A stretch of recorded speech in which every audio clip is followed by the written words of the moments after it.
Bom, gente, agora nós vamos entrar num assunto mais delicado. Nós vamos conversar com mulheres. Eu vou sentar do ladinho de vocês, sejam muito bem-vindas, tá? Vou sentar aqui, ó, dá licença. Nós vamos conversar com... Ai, gente, a gente fica pensando assim que pode acontecer, né? Em qualquer hora na vida da gente, né? A Giane é socióloga e nós temos a Silvana, que é gerente de saúde mental de Londrina. Nós vamos falar sobre drogas, é isso, né, gente? Sejam bem-vindas, tá? Muito obrigada. Nós vamos ver um VT e você vai entender. Vamos ver uma matéria e você vai entender. Veja aí. Para o pai que é voluntário em uma instituição que recupera dependentes químicos, a missão mais difícil, entregar o único filho à polícia. O menor de 15 anos escondia dentro de casa 120 pedras de crack, além de maconha e papelotes de cocaína. A descoberta aconteceu depois de uma batida da polícia num terreno próximo à casa do adolescente. No dia seguinte, os próprios pais encontraram a droga. A minha esposa achou em cima de umas pedras, assim, de um tijolo, né, um pacotinho, foi ver a droga. Aí conversamos com ele, ele negou. Aí foi que chamei a polícia. Atento, o pai percebeu os sinais de que algo errado acontecia com o filho. Começou a emagrecer, né, começou a aparecer muitos amigos, né, muitos colegas, né, aí começamos a confiar. Esta coordenadora de um centro que cuida de dependentes químicos alerta que a participação da família é fundamental para a recuperação do menor. Procurar ajuda de profissionais, dialogar com esse filho, tá? Mas não dialogar com cobranças, mas dialogar no sentido de escutar esse filho, tá? O que está acontecendo, por que as notas estão baixas, por que não está indo na escola. Para o delegado, o pai agiu corretamente entregando o filho. É doloroso, mas é muito importante porque ele tira o filho das mãos do traficante. O menor foi autuado em flagrante e deve ficar 45 dias à disposição da justiça, tempo que o pai espera ser suficiente para que ele repense o erro e mude de vida.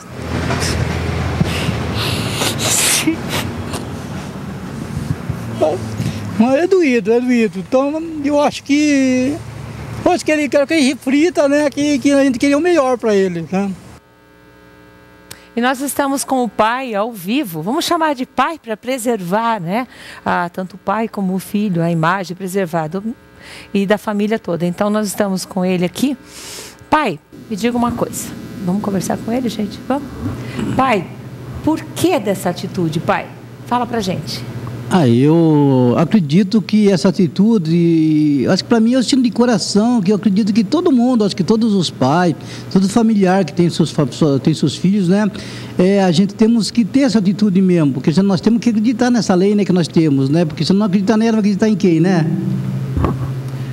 O pai doeu, né? Tá doendo ainda, não tá? Tá doendo sim. Tanto eu, né, que chorei várias vezes, que sou evangélico, né? Pedi muito para os pastores orar por mim. A minha esposa também, agora que está voltando a comer, emagreceu bastante, né? Também não conseguia dormir, não conseguia comer, foi muito doído. Mas só que a vitória é melhor, né? Algum momento você se arrependeu de ter feito isso? Não, eu não me arrependi não, por causa que é o único caminho, não existe outro caminho. Né? O caminho, eu acredito, não tem outro caminho não, viu? Não tem, porque tipo, se ficar quieto, porque está apoiando, não é isso? E o único jeito é entregar mesmo, mas só que eu penso assim, né? Cada caso é um caso, né? Sim. Né? O caso do meu filho é que ele estava uns 3 meses só, né? Ele estava envolvido aí, né? Então é muito recente, né? Ele estava estudando, de repente ele parou de estudar, com estudar esses problemas, né? Então eu graças a Deus que eu consegui socorrer logo, né? Aí já para outros casos já é outra coisa, né? Foi na hora certa, né? É verdade. E a sua esposa, como é que tá? A minha esposa está bem, né? Agora está recuperando, né? E que ele também está sendo bem cuidado, né? Agora ele vai voltar para a escola de novo. Ele vai fazer um curso também de computação, né? Ele ele recebeu uma liberdade assistida, né? Eu vou conversar com a Giane. Giane, o que você achou da atitude do pai? Então, Clara, o que a gente observa hoje na nossa sociedade, no nosso país, um número considerável de adolescentes e jovens vem se envolvendo sim com a questão das drogas, Eu vejo que a atitude desse pai é uma atitude que não reflete de fato o que todos os pais têm feito, mas eu acredito que foi uma atitude pensada, consciente. Naquele momento ela foi a solução que esse pai, que essa mãe, que essa família encontraram para conseguir lidar com o problema naquele momento. O que eu gostaria de destacar é que os nossos jovens, os nossos adolescentes, as nossas crianças até, elas estão se inserindo cada vez mais cedo no mundo das drogas, e pensar que droga não é só maconha, crack, cocaína, droga também é álcool, droga também é cigarro. Então nós vemos hoje, os jovens vão para as festas, para as baladas e estão bebendo muito. E muitas vezes isso começa dentro de casa, me parece até que em geral começa dentro de casa, né? E aí vem a questão da própria sociedade nossa cultura, que não vê problema no uso e no consumo do álcool. Que acha normal, né? Exato. Pai, o seu filho bebe, pai? Não, ele não está bebendo, não. Ultimamente, ele estava fumando cigarro, né? Mas só que ele também não estava começando, foi tudo começando. Durante 3 meses começou isso aí, né? Então, o que eu falei, no cigarro, eu surpreendi ele com cigarro no bolso, maço de cigarro, né? Mas graças a Deus ele só estava começando, mas ele não é viciado não, viu? Gente, vamos aproveitar esse gancho e mostrar, foi matéria nacional, né? Aconteceu aqui em Londrina, jovens que estão se envolvendo cada vez mais cedo com drogas, né? Um adolescente de 15 anos, olha, tem tanta coisa acontecendo, né? Vocês viram aquela matéria das meninas no banheiro? Banheiro de uma escola? No colégio. Vamos ver a matéria? Veja aí você.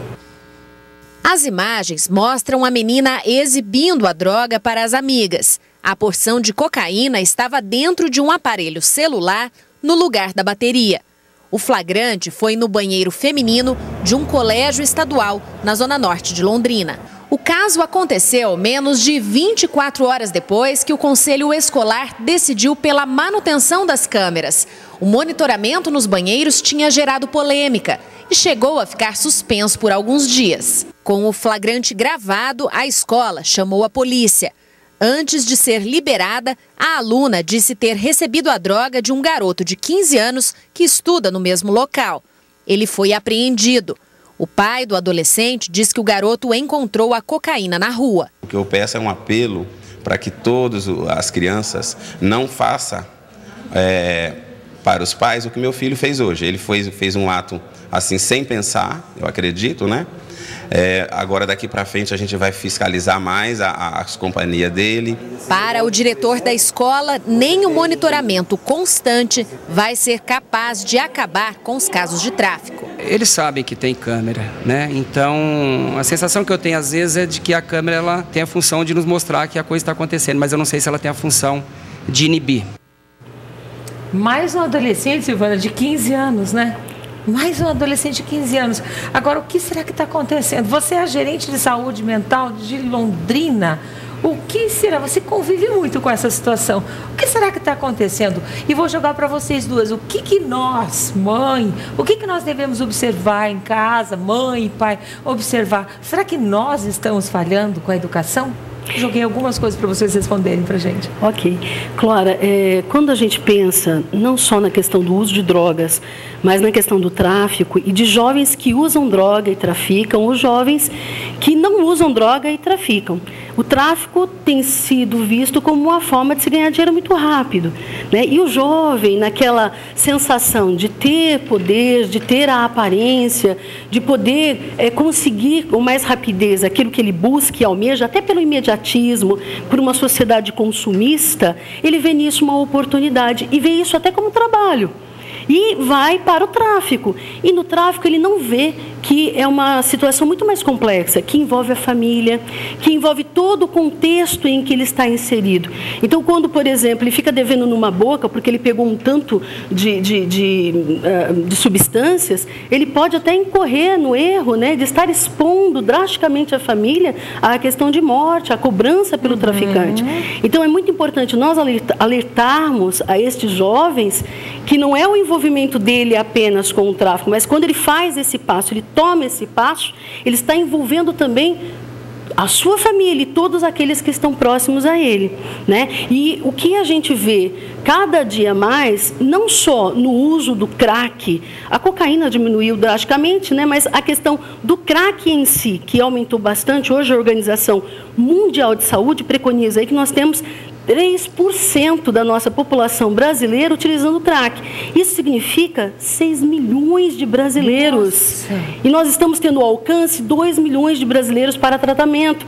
Então, quer dizer, é muito alarmante. Os pais devem, sim, se preparar para entender o que é a substância, o que significa o crack, o que significa a maconha, o que significa o uso do álcool, que é um principal canal aí para o uso de drogas ilícitas, já que o álcool é uma droga lícita que é vendido para o adolescente, para a criança, e aí a gente vê sendo vendido de uma forma ilícita, porque o ECA proíbe que seja vendido. Sim. Então, é muito interessante que a gente perceba isso. E os pais têm que estar, com certeza, alertas, dialogando, como a Márcia nos falou aí no início da entrevista, no CAPS-AD, mas dialogando não daquela forma que a gente diga proibitiva, mas de uma forma esclarecedora. Só que o diálogo não começa na adolescência. Esse diálogo vem em cada fase da infância. Nós estamos com um telespectador na linha, é Lucimar Calisto. Ele está na linha, ele quer de comeback, quer dar a opinião dele. Seja bem-vindo, querido. Boa tarde. Olá, tudo bom? Tudo bom, Clara? Pode falar. Qual é a sua opinião, querido? Eu tenho minha opinião, não sei se você vai concordar ou os telespectadores vão concordar comigo. Tá. Só que é o seguinte, hoje você tem seu filho de 15 anos aí. Eu tenho 45 anos hoje. Eu comecei a trabalhar com 7 anos de idade, certo?